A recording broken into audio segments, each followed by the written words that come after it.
Appreciate the good song service this morning, and I especially appreciate Brother Keeney's prayer. There's a difference between praying to the people and for the people, and I thought this morning he clearly prayed for the people, for the congregation, and I continue to stand in need of your prayers. Since I was with you last month, I had the opportunity to go to Las Vegas the fourth Sunday in February. I was asked to come and be the visiting minister at the new Las Vegas church, just constituted this last summer. They've got a small congregation that meets in the YMCA. And I'll have to tell you that when you're getting ready to leave and people ask you where you're going, you tell them you're going to Las Vegas to go to church. It's not a real believable story. I get a lot of, oh yeah, really? But we did. We have a good service out there. They started with less than 10, and now they're up to we had about 16 people in attendance at that meeting. So it's good, and there's a good group of people there. And if you're ever going out there, they meet every Sunday. They're having a visiting minister about at least once a month being scheduled in, and more when they can get it. But they meet every Sunday at the YMCA, kind of on the west side of downtown. So I encourage you to go. That's a good group of people, and they're dedicated and devoted. And when they don't have ministers, they're downloading tapes and listening to sermons so that they're getting good doctrinal instruction even when they don't have a minister there. And so I ask you to pray for that group. What's on my mind this morning is out of the Old Testament. I'm over in the book of Numbers, the 10th chapter. There's a few verses here I want to talk to you about. And as is usual, we know things now, and the Apostle Paul tells us this, we know things now that they didn't know when the Old Testament was written and being written. And it's only through the awakening that we have in the New Testament, especially the instruction of Apostle Paul, that tells us how the works of salvation take place and how our practice is to be. And then we can go back, and knowing that, we can go back and look at the Old Testament, and we see all what we call types and shadows. Lots of symbolic things. We see Christ in the Old Testament in many cases, but in this case, we have a practical issue taking place regarding communication in the 10th chapter of the book of Numbers, and I hope we'll be able to relate it to our service today. And that's what we do, and that's what we do many times we have these practical examples of things that are taking place in the Old Testament, and we can look at them, and then spiritually we can see that those are examples for us to be using today. Numbers chapter 10 starts off, it's the first part of this chapter that I want to talk to you about. And the Lord spake unto Moses. Now, this was they went into when the nation of Israel left Egypt. They left there, and escaped Pharaoh. And first place they went after they got across there and crossed the Red Sea, they went to Mount Sinai. And Moses, we know, spent 40 days up in Mount Sinai. And from that, he wrote half of the book of Exodus, the book of Numbers and Leviticus, and part of the book of Deuteronomy. And all those laws he got during the 40 days that he was up in the mountain with the Lord. When he came back down, then over the next period of time, he wrote out everything. The Lord blessed him with memory, and he wrote down all those things to recall. And that's where you have this chronological book of the rest of Deuteronomy and Numbers and Leviticus, Numbers, and Deuteronomy. He wrote them all down. But this thing that's taking place here in chapter 10 is the last major commandment that Moses received from the Lord while he was up at Mount Sinai. He was up in the mountain with the Lord for that extended period of time in which he had a fast. He didn't eat or drink during that time. The Lord blessed him with a divine inspired fast. But also then you get down to chapter 10, and this was where the last commandment, the last instructions the Lord gave Moses while he was in Mount Sinai. And he would give him more later on as they were out in the desert and as they started going toward the Holy Land. This was the last commandment, the instruction that the Lord gave Moses while they were in Mount Sinai. The Lord spake unto Moses, saying, Make thee 2 trumpets of silver. Of a whole piece shalt thou make them, and thou mayest use them for the calling of the assembly and for the journeying of the camps. These are going to be I want you to make 2 trumpets out of silver, out of one piece of silver, so that they're one piece. They're not to be cast. Don't take the silver and melt it down and then pour it into a trumpet. I want you to take a sheet of silver and and beat it into these trumpets. And that was instructions about, and these are used for communications purposes, and I hope we'll look at that as a minute as a practical matter, and then we'll talk about it as a spiritual matter. You don't have to turn back there with you, but I'm going to go back to Exodus chapter 13. When the children of Israel were leaving Egypt, running from Pharaoh, it says, it is verse 17 of Exodus 13, it says, and when it came to pass, when Pharaoh let them go, God led them not through the way of the land of the Philistines, but he sent them this route, and he led the people about, across the Red Sea. In verse 21, it says, and the Lord went before them by day in a pillar of a cloud. Had a pillar of a cloud above the nation of Israel, and you're probably talking somewhere between 2 and 3 million people. All the 12 tribes of Israel, plus the Levites, plus a lot of hangers-on they had with them. Somewhere between, people estimate easily between 2 and 3 million people. The Lord went before them by day in a pillar of a cloud to lead them the way, and by night in a pillar of fire to give them light to go by day and by night. He took not away the pillar of cloud by day, nor the pillar of fire by night from them before the people.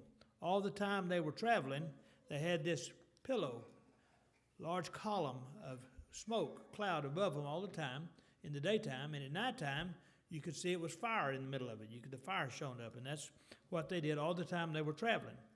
Go back over here where we were now, starting in chapter 10, but if you go into chapter 9, let's just start, verse 16. So it was always the cloud covered them by day, and the appearance of fire by night.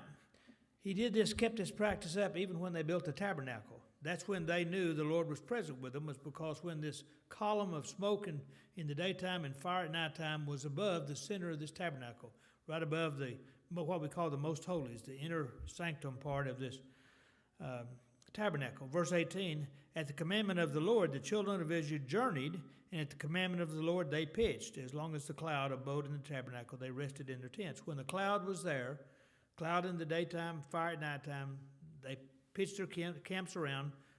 3 of the tribes were on each side of the tabernacle, so they had 12 tribes, 3 on each of the 4 sides. And they followed the Lord when, in verse 23, at the commandment of the Lord they rested in the tents. At the commandment of the Lord they journeyed. They kept charge of the Lord at the commandment of the Lord by the hand of Moses. They followed the Lord's instructions, and they knew that when he was there, they were to camp around the tabernacle. They knew he was there because he had this column of smoke in the daytime, and it would change into a column of fire at nighttime. That's when they knew the Lord was present. And then when that column would go away, they knew, well, it's pretty much time to get up and leave and move and go to a different location. Now we get into chapter 10, and we see where he's telling, the Lord's telling Moses, make 2 trumpets of silver, make them out of one piece, use them for calling of the assembly and for journeying of the camps. Now he gives them 4 things to use these trumpets for. It's a communication tool. He said, number 1, verse 3, and when they shall blow them, all the assembly shall assemble themselves to thee at the door of the tabernacle of the congregation. Number 1, when you blow these horns to get everybody to come in.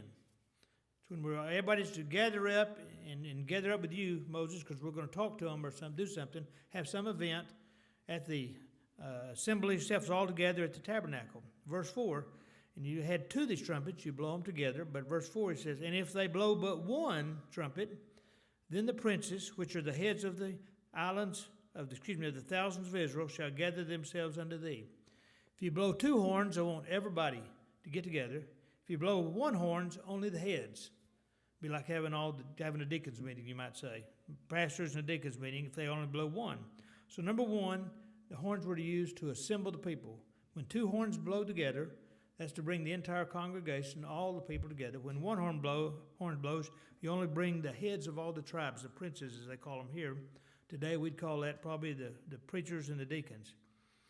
Verse 5, he said, now, when you blow an alarm, when you take a horn and you blow an alarm, and the difference would be when they were assembling, I want you to think of this, and I don't know exactly what tone they used. We get some clue here from it.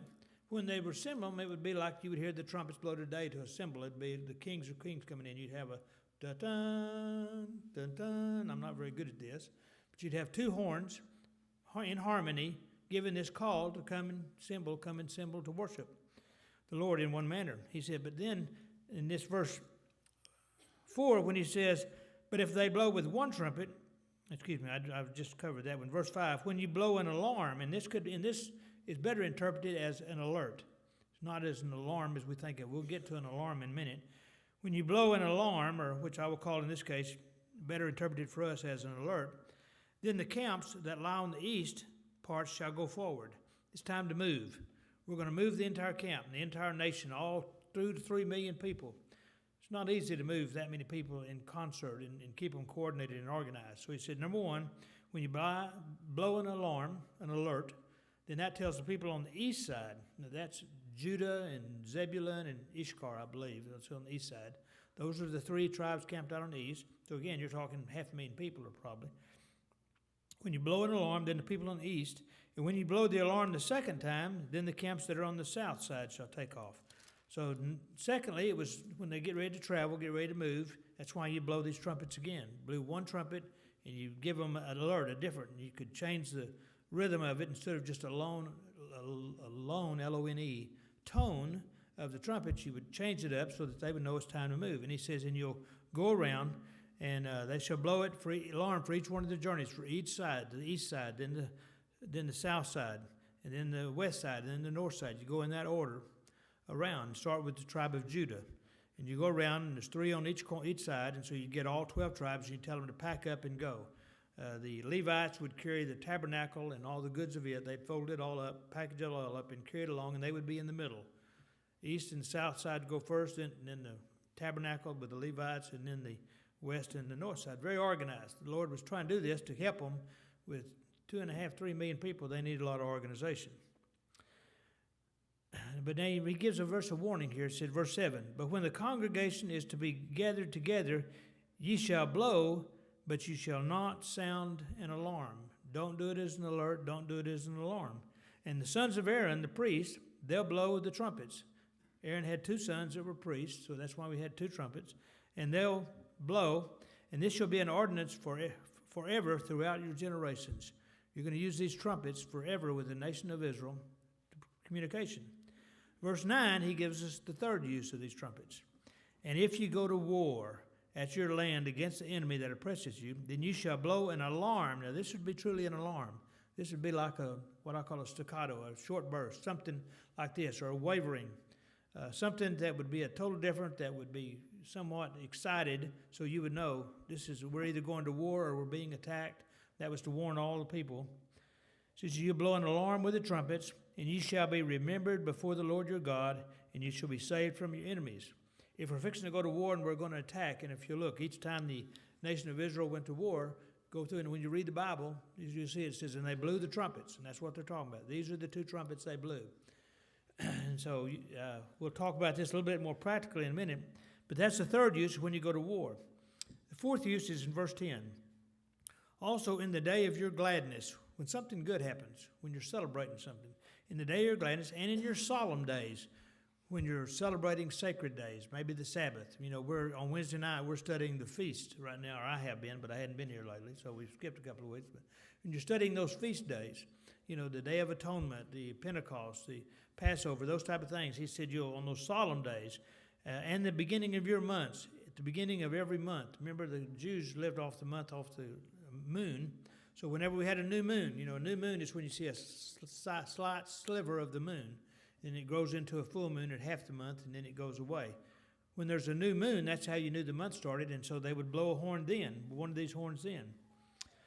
You blow it at the beginning of your month. You shall blow the trumpets over your burnt offerings, over the sacrifices, peace offering, that they may be to you for a memorial before your God. I am the Lord your God. Think about what all this started. This was a communication tool to blow these trumpets. You blew 2 when you wanted to call the assembly together. You blew 1 when you wanted to call the leaders of all the tribes. We call them the elders, the deacons, what we would think of today, something like that. When you had to go to war, you blew an alert type of deal. When you were defending yourself, if people were attacking, or you were getting them to go to war, you sounded a different type of alert, alarm. And finally, you blew them when you had a sacred day, a day of happiness or a sacred day. I want you to think of this, because think about our United States Cavalry. Where did our cavalry come up with the idea of using a bugle to tell all the men? Remember, they had 2.5 million people here. These horns, we learned in reading, studying this, reading Josephus, the great historian of the Jews. He said these horns were real long and slender, these two horns. Remember the horns we used to have, long plastic horns we'd take to sound like a truck horn or something?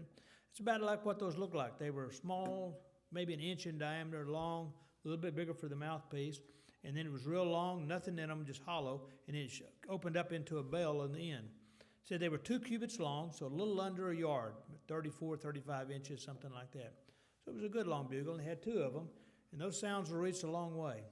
And so these were the way that they alerted the people. But the cavalry uses that today, and they used it for all their sacred days. If you go back to, you don't have to, I'll go back to Leviticus chapter 23, where he tells us about all the feast days. And in verse 24 of chapter 23, speaking to the children of Israel, saying, in the 7th month, in the 1st day of the month, you shall have a Sabbath, a memorial of blowing of trumpets. One of the feast days that we're going to study about is called the blowing of trumpets, the trumpet feast day. And he gets over here, and then over a little later in Leviticus, he talks about the year of Jubilee, one of the other feast days. Every 50 years, we'd have a Jubilee in which everybody that was under bondage, you'd sold yourself into slavery, you were to be released. If you sold your land during this 50-year period, it was given back to you, it was returned back to you. It's called the year of Jubilee. And the year of the Jubilee is in chapter 25 of Leviticus, verse 9. Then thou shalt cause the trumpet of Jubilee to sound on the 10th day of the 7th month, in the day of the atonement. You shall make a trumpet sound throughout your land. And you shall hallow the 50th year, and proclaim liberty through all the land and to all the inhabitants thereof. That quote is on the Liberty Bell. In American Liberty Bell in Philadelphia, that quote was cast in around the Liberty Bell. Proclaim liberty through all the land and to all the inhabitants thereof. You blew the trumpets to do that. And he says, on those days you blew the trumpets, and to let everybody know it was a way of celebrating also their holy days, their feast days. But we learned that, and when you see that about the Jubilee, blow on the year of Jubilee, we have a song, 476, blow ye the trumpet, blow the gladly solemn sound. And then the chorus of that is, the year of Jubilee is come. The year of Jubilee is come. Return ye ransomed sinners home. That again starts off, blow ye the trumpet, blow. These trumpets served very important functions of communications to alert the people, to tell the people what was going on. They were made of silver. I'm going to talk about that in just a little bit more in a second. They were made with silver. Why were they made of silver? Why were there 2 of them? I think that's very symbolic of our worship service today and a lot of things that we do today in the church. There's a lot of symbolism that was going on with those, as is with everything in the Old Testament. It's what we try to talk about on our Wednesday night on our feast studies. All those feasts that took place have meaning in our church service today. They have meaning that Christ fulfilled all those requirements. Let's go back to the first part of this chapter. I want to cover part of this deal. These horns, back in this day, they had different kinds of horns. We know you've heard they use ram's horns a lot. Ram horns, they made brass horns. Brass horns are very loud and very brash, very bold. The ram's horns have a low mellow tone. It's a boom, and they would use the ram's horn a lot. Those were different functions. For calling the assembly together, the Lord says, I want them made of silver. I want them made of one piece of silver. I don't want you to pour it into one. I want you to take one piece, hammer it out, get it fine-tuned. A silver trumpet, if you've never been around them, they have a very pure tone, very clear. It's kind of like the difference between a regular glass and crystal. You ding it and it sounds really good. These horns blow through a silver horn like this. It was just silver, hollowed all the way. You controlled it with your lips in large part, but it had a very clear tone. And these long horns, like the word opened up, you could hear them for miles. That's why they were so good at alerting these 2 or 3 million people that were camped out probably in a mile square area around the tabernacle. But he said, they come out of silver, because he wanted the purity that comes with that, pure quality that comes with it. It means something for them to be silver. It means something that there were 2 of them. I want there to be 2 for the calling of the assembly. They use one for other purposes, but But the only time they used two was when we call all the congregation together, all the nation of Israel. We identify with this today in the church. The identity of this is that these two trumpets represent the ministry and the preaching of the gospel. Two trumpets of silver where you preach with purity and you preach in a tone that everyone can hear if you have both trumpets going together. Go over here to the book of Isaiah, Isaiah chapter 58. We have some comparisons that I want to tell you. These trumpets are compared to the preaching of the gospel. Isaiah tells us at 58:1, "Cry aloud, spare not, lift up thy voice like a trumpet." Isaiah is telling the people to preach to the people, preach them about the problems of the way they're living and how they need to change. Over here in the book of Joel, one of the prophets, one of the minor prophets, Joel chapter 2. Joel was the one that Apostle Peter quoted when he preached at Pentecost over in Acts 2. Acts 2:9, I believe he quoted Apostle Joel and talked to him about it's out of chapter 2 of Joel. But Joel at chapter 2 verse 1 says, "Blow ye the trumpet of Zion and sound an alarm in my holy mountain. Let all the inhabitants of the land tremble, for the day of the Lord cometh, for it is nigh at hand."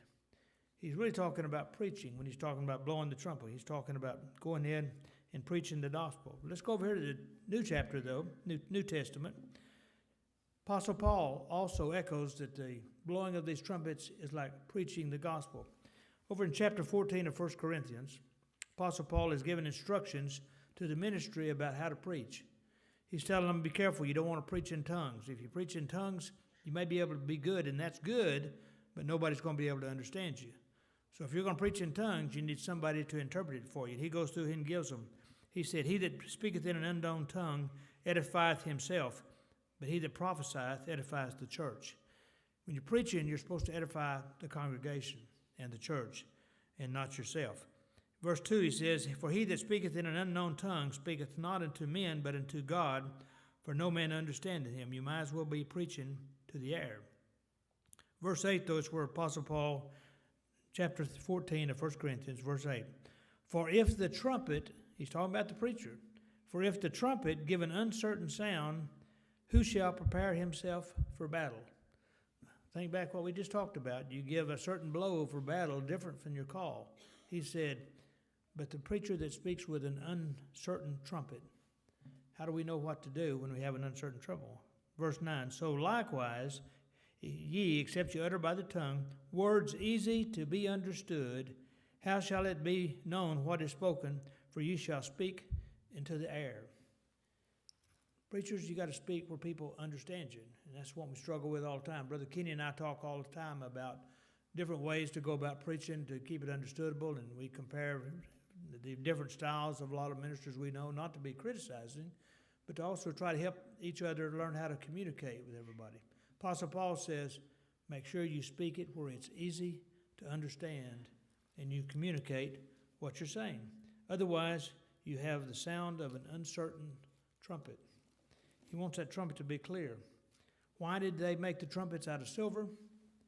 They wanted it pure, quality. When you're preaching the gospel, it ought to be different than any other speech you have. There shouldn't be anything like it when you're preaching the gospel, because you need to be clear and you need to be easy to understand and you need to communicate your message. You don't need to speak in an unknown tongue. You don't need to speak in an unknown gospel. You need to speak the gospel of Christ. If I get up here this morning and start preaching to you and say, Christ wants you to come and join the church, and if you'll just accept him, he'll give you eternal salvation. If you'll do this, do that. If you'll get yourself baptized, if you accept, believe, confess, repent. If you'll do some good work, you can get your way to heaven. You'd go, that doesn't sound right to me. It's not coming through a silver trumpet. Why two trumpets? Number one, if I get up here or any of us, any minister gets up here and starts preaching, and I know the gospel, and I know I have studied, and this has happened to me. I have studied it, and I know my subject really well, and I've got it down, but I get out here, and I'm going, some reason the words are not coming, and it's just not being communicated, and I can see I'm losing my audience, I'm losing my crowd.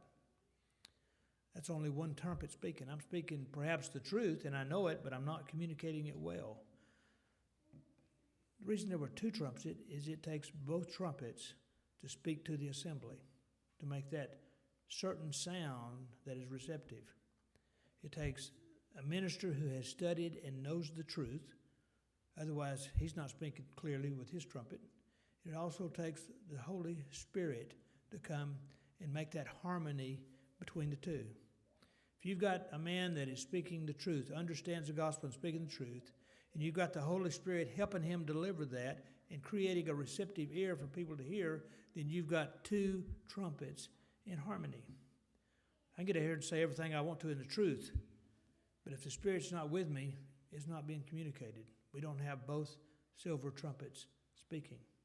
I may get up here and I may be able to dance around and jump around and you think I'm full of spirit, but what I'm telling you is just a bunch of babble. You're going, it's not making sense to me. I'm not hearing true. You know, we have so many times that we've seen this, and all of you have seen these examples, and I may be one of them, where we end up ordaining someone who may know the truth and may study the Bible and may be good at it, but he just can't communicate it. The Lord is not there when he gets ready to speak and blesses him. Then we don't have that sound clear from both trumpets. We have two trumpets because it takes the man who has studied the Word of God, studied it to show himself approved of the Word, a workman who rightly divideth the Word of truth, a man who can speak it, but even then he can't deliver the message without that second trumpet. Other than that, it just doesn't sound right. I can talk to you, but you can walk away and say, I just didn't really get anything out of it. I can know the truth and it doesn't do any good. Or maybe I can look like I'm in the Spirit and dance around, but if I don't give you the truth, it doesn't jive with you. But when you get up here and you can preach the truth, and the Lord is with you and blesses you, then you have both trumpets in harmony, giving that high, clear, pitched tone that you can hear. But it takes more than just me being able to preach and you being able to hear. Go with me so you don't have that uncertain sound. Go over here to Revelations chapter 3. I'll tell you don't have to go there. Revelation chapter 3, verse 22. At the end, we have these talking about the seven churches. At the very end, verse 22, the Lord speaking, he says, "He that hath an ear, let him hear what the Spirit saith unto the churches." There's some people who don't have that ear. The Lord hasn't blessed them. Not only do you have the Lord bless the Spirit, bless the preacher to preach, he also blesses the congregation to hear. There's some people who don't hear it. They don't have the ability to hear it. Apostle Paul is the greatest example of that. He went around preaching, when he was had open arrest warrants from the Sanhedrin, the Pharisees. He went around and he heard people preach. Did he hear preaching? He heard good preaching. That was his job, to go hear preaching. When he heard preaching of Christ, he arrested everybody and threw them in jail. He heard what they were saying, but it didn't resonate with him. It didn't pierce his heart. What do we have to have? Two trumpets. Number one, you have the speaker who is grounded in the truth and gives you the truth. And you have the Spirit coming and blessing the speaker to deliver it in the Spirit and blessing the congregation to hear it. When you do that, when you have the Spirit and the individual working, there's the two trumpets speaking.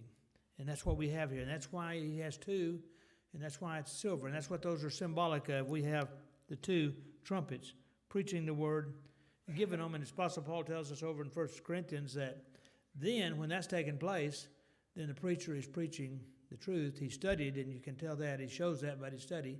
But he's preaching in demonstration of the Spirit and in power. We call it power and in demonstration of the Spirit. And when that's taking place, then all the assembly hears. When the Spirit has blessed not only the preacher and blessed the congregation too, then you have these two beautiful silver trumpets delivering the message, making it clear. You don't get an uncertain sound. Now, sometimes, every now and then, we'll have a minister get up here and I'm going to sound an alarm.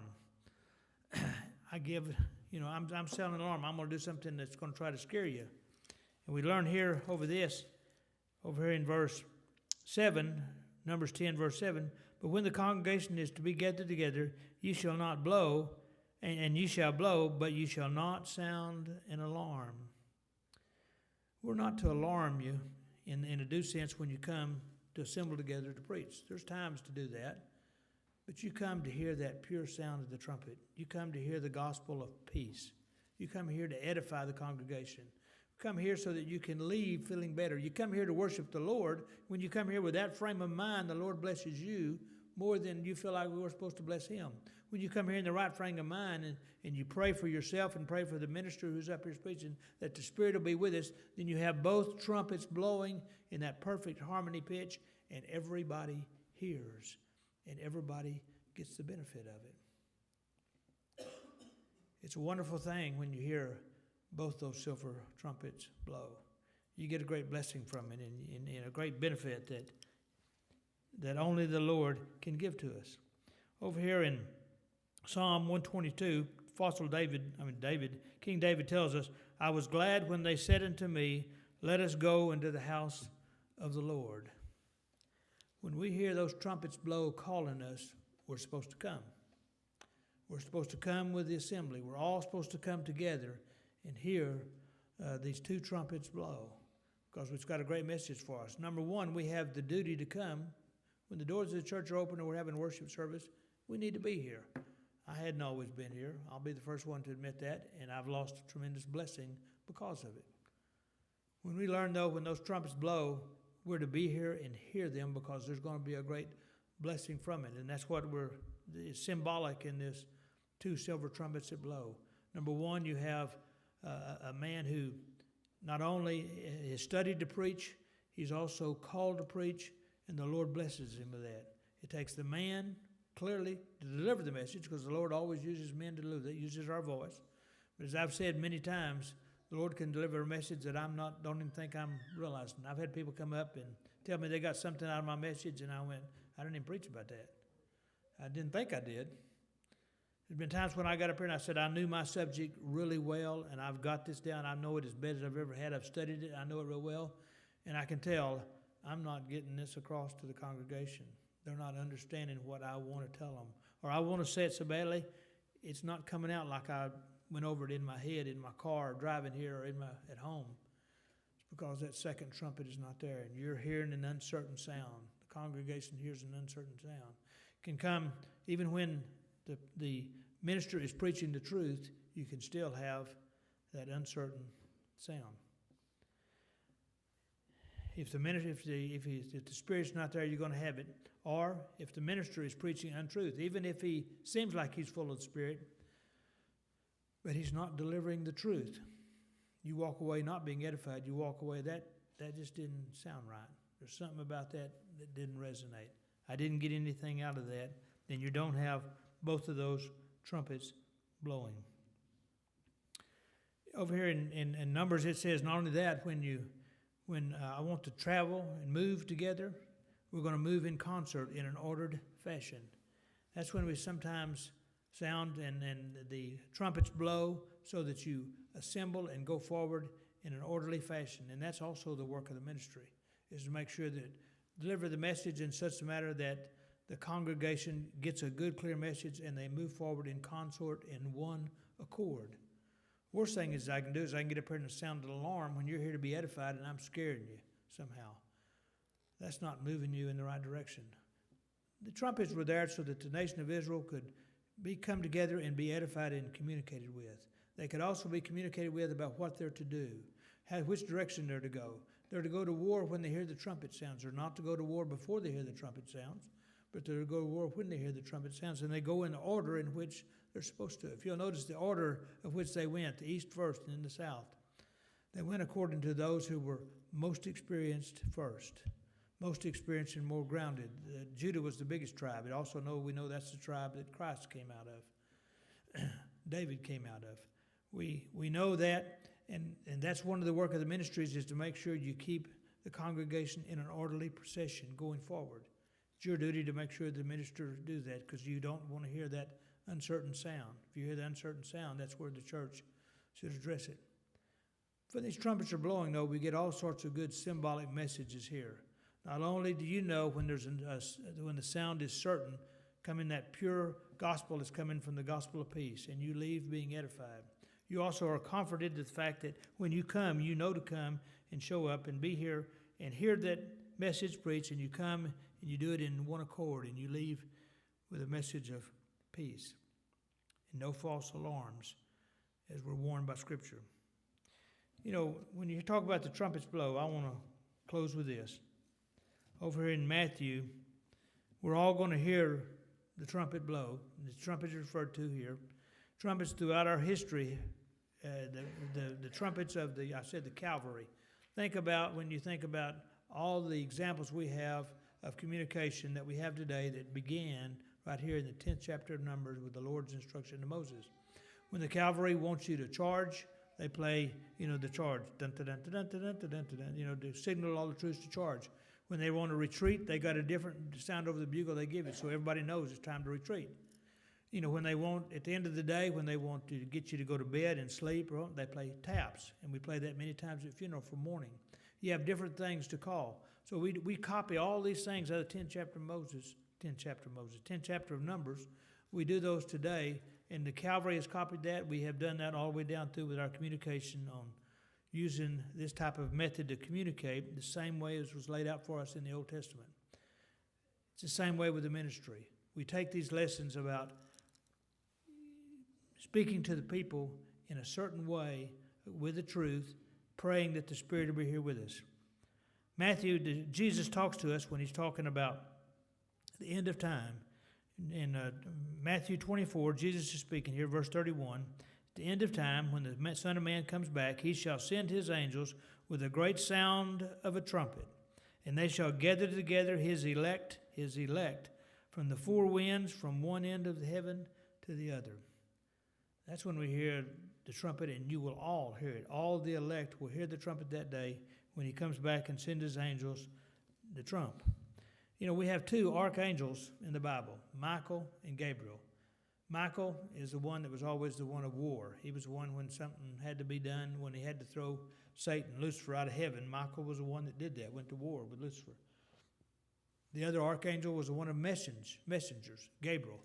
He was the one that always delivered the message. In the first chapter of Matthew and Luke, Gabriel was the one that delivered the message to Mary and to Elizabeth that they were going to bear children. There was ones that always delivered the message somewhere.